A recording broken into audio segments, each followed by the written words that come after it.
We are preparing to record. Now we are on live on Facebook, and now we are broadcasting. Perfect. Welcome, everybody. Thank you for joining us today for our Kids Returning to School During a Pandemic. We're joined by Dr. Emily Fong, who graduated cum laude with her Bachelor of Science in Biology from Baylor University in Waco. Dr. Emily Fong received her medical degree from St. George University of Medicine in Grenada, West Indies. She went on to complete her pediatric residency at Texas Tech University Health Sciences Center in El Paso. She was born and raised in the Katy area. Dr. Fong decided to become a doctor while in high school and selected pediatrics as her area of specialization during medical school when her interactions with young patients brought her great joy. So today we are joined by Dr. Fong, and we have Becky here from the Memorial Hermann team as well. So Dr. Fong, it is on to you now. Well, thank you for having me. I appreciate y'all's time for today. Hope you guys are having a good start of the week. I know it's really warm outside for November, but hopefully everyone's having a good start of the week. For today, I just wanted to talk about back to school in terms of the pandemic that we're living in. I know it's different times for all of us, and going back to school this year is definitely a different new normal. That we're all trying to learn to adapt to. And as a pediatrician, not only a child's overall health, but also physical, mental, and how they're doing in school is also really important as a pediatrician. I know we've been in school for about 4 months, give or take now. I know specifically for the Katy ISD district, parents have a choice every end of a school grading period if they would like to have their child in virtual learning versus in person, or having that switch back and forth.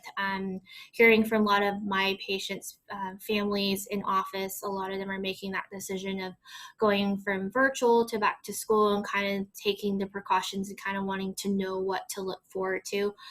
So I kind of just want to start it off with that first. Kind of deciding every grading period what you would like to do for your child and what's weighing the risks and benefits for your child. I know everyone's a little different in terms of the decision that you're making for both your child and as a family as a whole. Of course, schools play an important role in a student's educational achievement, just overall health and well-being, and making decisions of going back to school varies on different factors. So it could be varies in terms of health concerns, just individual preferences, also parents who are working parents who need to be back at work. So in-person teaching instruction, of course, improves educational efficacy with academic support with the teachers and having that structure in school, but also having that higher risk of possible COVID exposure,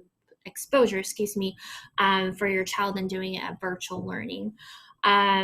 In terms of what we've heard and what are important in terms of factors to weigh in, whether the student or other household members in the family have any severe risks of illnesses, for example, children who have a history of asthma.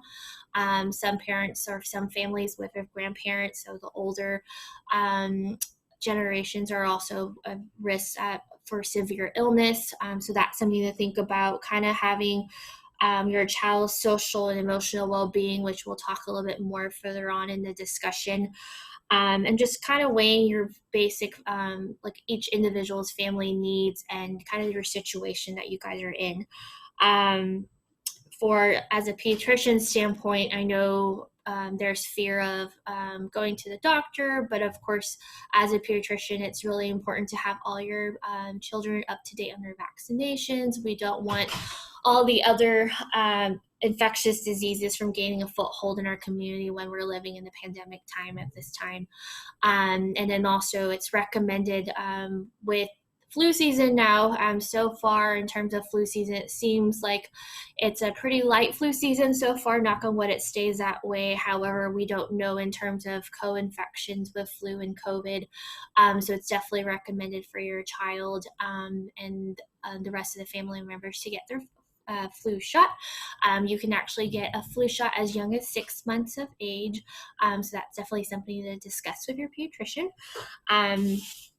For those who are doing in-person learning, so that's a whole different ballgame, a whole different environment. But I'll talk a little bit more about in-person learning first. For those who are possibly deciding to go back to school or already in school, and what kind of precautions to take. It's recommended every morning, kind of have a same routine every morning, making sure that your child, kind of checking and monitoring your child's health at home. So with that being said, if your child's not feeling well, it's recommended for them to keep them away and kind of keep them at home.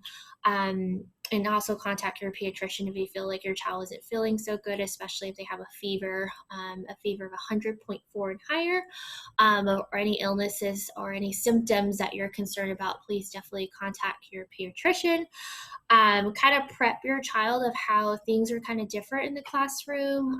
Of course, desks will be kind of spread apart. Everyone will be kind of wearing masks, disinfecting. Classes may be smaller.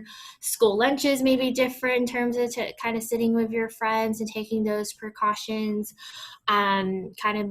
Kind of reviewing with your child about hand washing techniques and the importance of hand washing, especially after eating, sneezing, coughing, anything that they touch that's soiled. The more hand washing, the better. And also with the little ones, you kind of teach them how to wash their hands. You want to sing like the happy birthday song. You want to do that 20 seconds of hand washing. But routine for keeping safe in school is definitely key. So I usually tell my patients kind of keep that daily routine after school, things to pack in the morning, kind of have a hand sanitizer in your bag, kind of have extras in your backpack. If there's no free access to a sink nearby, you can have that hand sanitizer ready for you. I know their children are wearing masks at school, so if you want to have backup masks just in case if your mask breaks or gets soiled, you'll have that backup mask for you guys to use. For coming back home, it's recommended, or it's a good practice when kids come home, to kind of teach them to wash their hands, kind of wipe down their surfaces, their backpacks. I tell parents, especially with those who have little newborns at home, or those who are a little bit more at risk at home, if you come home and get the kids to change out of their school clothes and kind of get back into their clean clothes at home. That's something to also kind of think about. So keeping that consistent routine daily is really important during this time. And then also keeping that same time structure. So same time for meals, for dinner, same time for snack time, playtime, set times for homework, going to bed at the same time, waking up at the same time. So building that routine for your children is also really key. With those who are back in person, it's important. I know teachers are going through a tough time also, and kind of adapting to the new structure of school. So kind of keeping in touch with your teacher, seeing how your child's doing, kind of receiving that feedback on how your child's doing in their new classroom with the new guidelines. Those who are in special accommodations, making sure that they're actually receiving the special accommodations that they should be receiving. We have a lot of patients that we see with ADHD that are in special accommodations to kind of help them with the IEP plan. So making sure that your school is still enforcing that for your child. In terms of talking to your child about taking precautions in school, we kind of already talked about washing and sanitizing your hands frequently, kind of keeping your physical distance from your friends and schoolmates. I know we always talk about sharing is caring, but at this time, kind of not sharing your utensils and pens and paper, kind of keeping everything to yourself at this time. Wearing a mask, I know, can be kind of traumatizing, especially for the little ones. So kind of practicing with them, making it like a fun activity.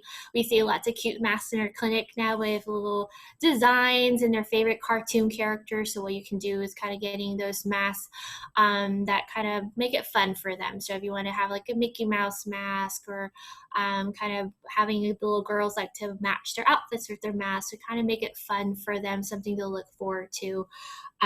Some other ways that you can kind of teach them is kind of practicing at home. I know it's hard to wear a mask for long extended periods of time. So kind of practicing at home and wearing that mask for a little longer periods of time at home and showing them the importance of wearing it at school, and practicing with that may help. Also kind of teaching them how to put it on and take it off without, you want to also cover your mouth and nose with the mask. And some of those masks have like the ear loops or the ties that may sit more comfortably for the little ones. And then that kind of builds their confidence in wearing that mask. So even like putting a mask on their stuffed animal, kind of drawing like a little cartoon character with a mask, that kind of shows them kind of the importance of wearing a mask and how that protects not only them, but also the whole family. Um, One thing that we kind of talked about is kind of a child who's scared to wear a mask. You can focus on kind of germs. You can tell them like, germs are important to everyone, and you want to kind of keep germs to yourself. So there's the good germs and the bad germs, and the bad germs make people sick. So that's why we wear a mask, to keep the bad germs out. Kind of talking to them in a form that they're able to understand of why they have to wear the mask and the importance of wearing them. And just kind of using, of course, positive reinforcement, using a reward system, kind of like, if you wear your mask, and you can get a sticker or extra play time. Using that positive reinforcement and that reward system also is helpful, especially for the little ones too. Okay, so that's kind of for in-person. At home virtual learning, I know it's a little different for the at home virtual learning. Sticking to a schedule is definitely important for that too. So having routine, regardless if the patient, or I say patient, but child is in person or virtually, it's also very important to have that, stick to that strict routine. Regardless, definitely stay in touch with your teacher and kind of getting that feedback of the assignments that they have to be turned in. Making sure that they're establishing kind of a guideline, the pace to complete the child's schoolwork while they're at home. Communicate challenges that your child may face with your teachers. Maybe there's having problems of completing an assignment and you need some feedback or some assistance from the teacher. In terms of sticking to a schedule, so kind of create a timeline, like having a set time to wake up. This is the time that you should wake up. This is the time you should shower. Have a set time for breakfast. Anything that you need to get ready before the actual school day, because it's different because you're at home. But you also want to create that environment at home also for them. Even the consistent bedtime routines, and making sure they're going to bed at the same time every day, and especially during the school week, making sure they keep to that consistent routine. In terms of having a school environment, it's good to, if you want to set a specific area in the kitchen or kind of upstairs in the game room or in the child's room, fostering that in school environment for them with no distractions, especially for the teenagers, making sure they don't have their phone on them. Just kind of keep it the same guidelines, just as if they're at school, they don't have their phones. So kind of keep all distractions to a minimum for them. And then have that structure throughout the day, having a set time for lunch, having a set time to do some physical activity, because school is important, but we also want to have that physical activity and having their mind a little break from school also. So that's kind of, I wanted to start off the discussion with in-person versus virtual learning. I know the main gist of the discussion today is kind of seeing how the mental health and emotional well-being of a child. I know we're all coping with this pandemic in our own ways, and it's definitely essential that children are comfortable express their feelings with you as a parent, and kind of express their concerns and their worries. Having that open communication with your child is really important. And kind of asking them as simple as, how's school going? How's your interactions with your friends? How's your teacher? Kind of having that open-ended question definitely kind of makes them a little bit more comfortable to talk about what's going on. Anxiety and stress are definitely normal human emotions that we may feel by expected challenges like we are going through now with the pandemic. So you definitely want to reassure your child that what he or she is experiencing is normal. So definitely we may have to anticipate some behavioral changes with the challenges that we're going through. With the younger children, they may not know how to express their feelings as well as adolescents. So they may show changes in their development and behavior that more of the physical signs instead of the actual communication.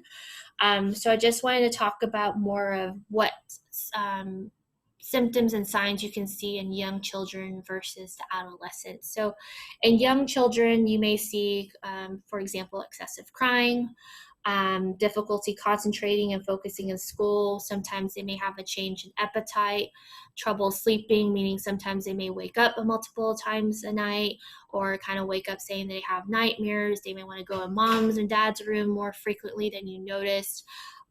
Other things that you may see some separation anxiety symptoms, for example, kind of being more clingy or kind of hesitant to kind of explore things on their own.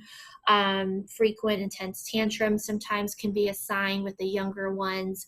And then physical symptoms. So even like abdominal pain, nausea, vomiting, sometimes those could be signs of kind of more of the anxious feelings that we need to explore. Keep in mind that the older children and adolescents are probably more able to communicate their feelings, but sometimes they like to kind of hide their struggles because of shame, or they don't want to have to put that extra stress on their parents, and kind of have that sense of responsibility that they are burdening the parents. So that's something to kind of keep in mind, and having that open communication with your adolescents. Changes in mood are definitely seen in the adolescent range.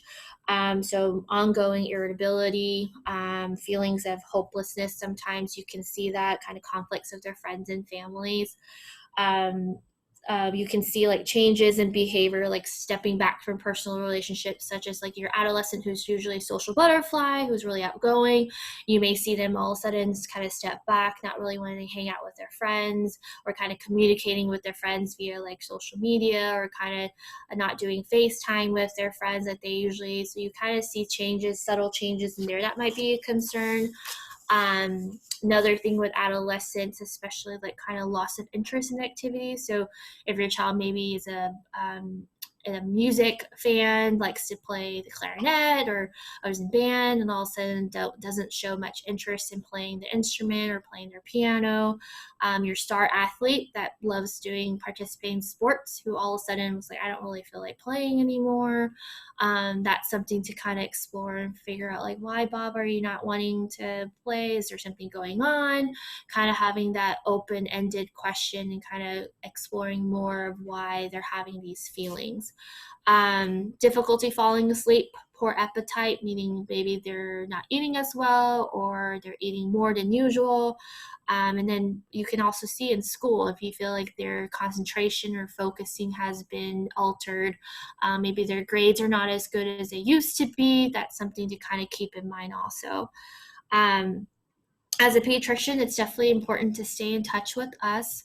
If you have any concerns about behavioral changes that you may see in your child, we definitely are here for y'all. And please contact your pediatrician's office to really check on how your child's emotional and social health are going. Pediatricians can definitely screen if there's any concerns for anxiety or just kind of sad feelings, depression. We definitely screen for that and have resources available to help with patients, kind of give you guidance on ways to help with your child. And also not only for your child, but also as a family as a whole. In schools, I know there are behavioral health services. You may have a school counselor at school kind of checking in to see what resources your schools may provide in terms of kind of counseling or having someone to talk to. That may also be something to explore. I know right now it's kind of hard to kind of hang out with your friends in big groups, so kind of doing like video chats, seeing what kind of school functions are out there that are taking precautions. If you are doing any kind of groups of children, make sure you're doing like more small cohorts, making sure that everyone are taking precautions, wearing a mask. Outdoors are better than indoors. Kind of being a role model for your child, and practicing that self-care and foster that positive environment at home is really essential. And kind of keeping set time for yourself too as a parent. I know it can be overwhelming, but you also want to take time for yourself to regroup, and kind of keep that teaching your children the importance of continuing the healthy eating habits, physical activity, just spending quality time together actually helps, kind of getting through the pandemic together, and the challenges that we're facing are really important for kind of doing it as a whole as your family. Building in downtime such as movie time, you can do relaxation techniques such as yoga, you can do some drawing, doing some fun activity outside. But just simply spending time together definitely helps and builds that resilience with your child. Um, in terms of talking to your children and kind of supporting them, of course, it varies among the age of the child. Either way, however, whatever age you're talking to your child, you want to make sure you remain calm when you're talking to them, because children can definitely pick up when parents are a little anxious. They can also pick that up too, attitude, or kind of pick up cues from how you're reacting to things.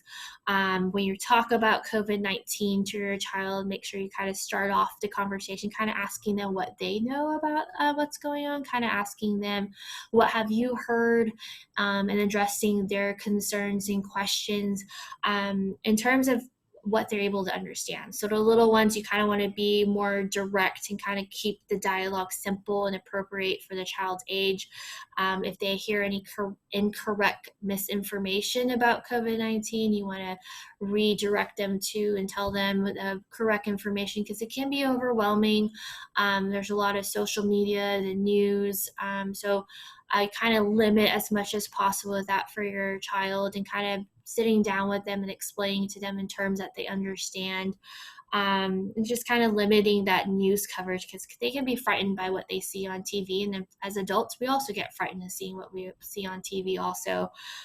So just kind of reinforcing the basics of hand washing, letting them know and reinforcing that staying home actually saves lives.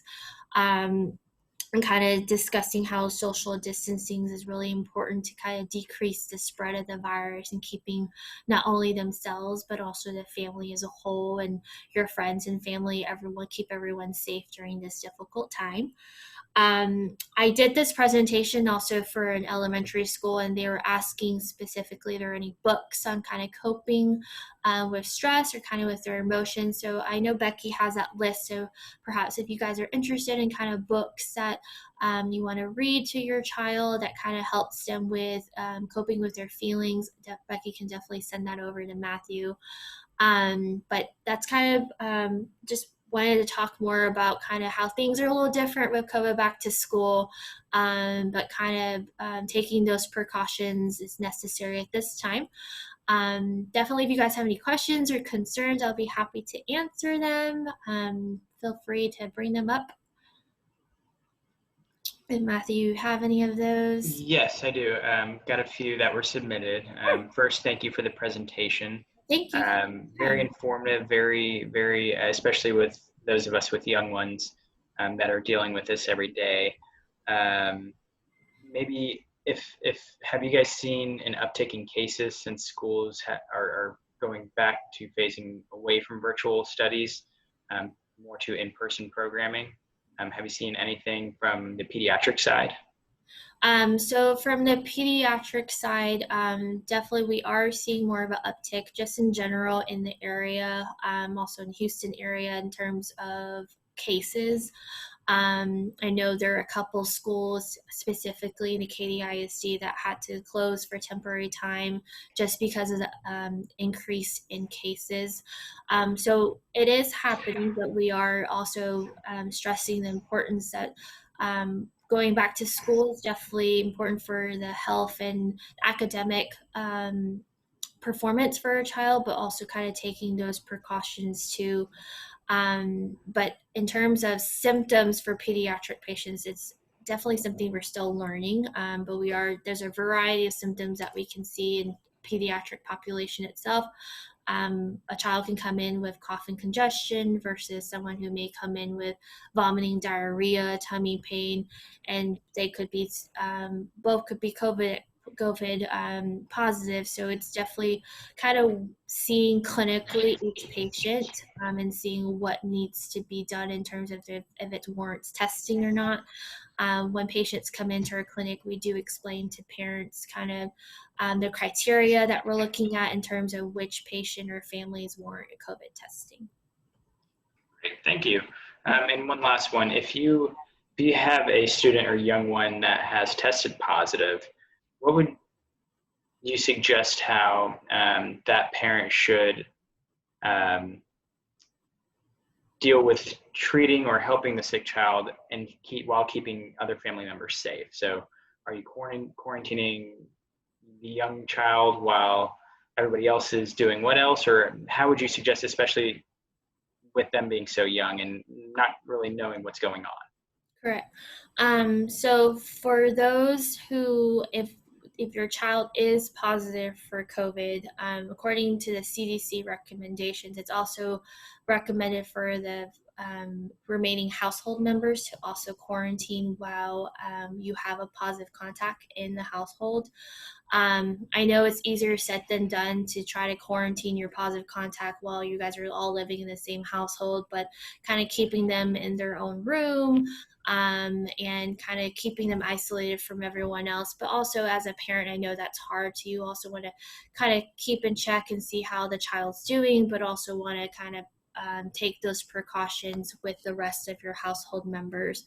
But it is specifically, if you're asking Matthew, in terms of the other household members, if you do have a positive contact at home, it is recommended to quarantine as well for that 2-week period. Okay. Well, thank you so much. That's all the questions I have. I will share your contact information with our viewers and anyone else who might submit questions later. Okay. Thank you again for your presentation, Dr. Fong. Thank you for Becky for getting this set up with the chamber. You guys have a wonderful day. And as always, thank you again for your continued support. Well, thank you so much for your time and for the opportunity. You guys all have a great day and a great week. Thank you too. Bye, guys.